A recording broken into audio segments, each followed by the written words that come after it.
What is creatine? Creatine is normally found in foods like meat and fish. Your body processes creatine in the kidney and liver.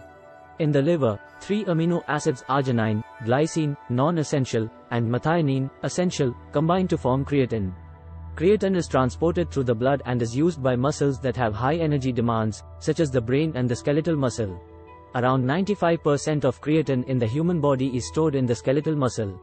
Around 1.5 to 2% of creatine is converted to creatinine daily, a metabolic product of creatine, and it is the biomarker of the health of kidneys. How creatine supplementation improves performance? The primary benefit of creatine supplementation is that it increases power output and lean muscle mass. Looking back at your biology lessons, ATP, adenotriphosphate, is the energy currency stored in your muscle cells. Each time your muscle contracts during a training session, it loses a phosphate and changes into adenodiphosphate. The dichotomy is that the body cannot use ADP as energy. Therefore, the body has to deepen the energy reserve, phosphate creatine reservoir, PCR, to borrow a phosphate to transform ADP into ATP, the acceptable energy currency for the body. Myths versus facts on creatine. Creatine is one of the most researched sports supplements, and there is no research to prove that it is unsafe. Creatine supplementation improves the functioning of the heart and the brain. Yet, many myths are doing rounds on creatine supplementation. Myth number 1: creatine damages your kidneys. Unless you have a pre-existing medical condition, you should not worry about creatine use, as it will not damage your kidneys or liver. Myth number 2: creatine causes hair loss. Myth number 3: creatine causes excessive water retention. Myths number 4: creatine causes stomach upset. Myth number 5: creatine causes cramping and dehydration.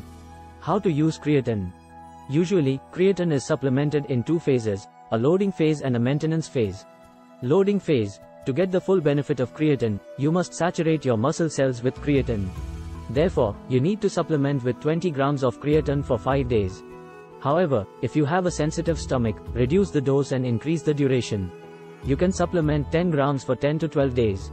Maintenance phase: after the loading period is finished, then you move to maintenance. Some people will maintain 5 grams per day, but for most individuals, 2 to 3 grams each day will be sufficient. However, vegetarians have to increase their supplementation to 5 grams. Creatine in powder form can be easily mixed with other powder supplements, as a pre- or post-workout beverage. To increase absorption, you should have creatine with a sugary beverage to enhance absorption, since it increases insulin levels. Riding on an insulin spike, creatine can achieve the objective of hitting the muscle cells quickly. Bottom line: supplement with creatine to replenish energy reserve, which can result in fierce workout sessions and explosive lifts. As a result, you gain muscle size and strength. Do remember to increase your water intake with creatine supplementation.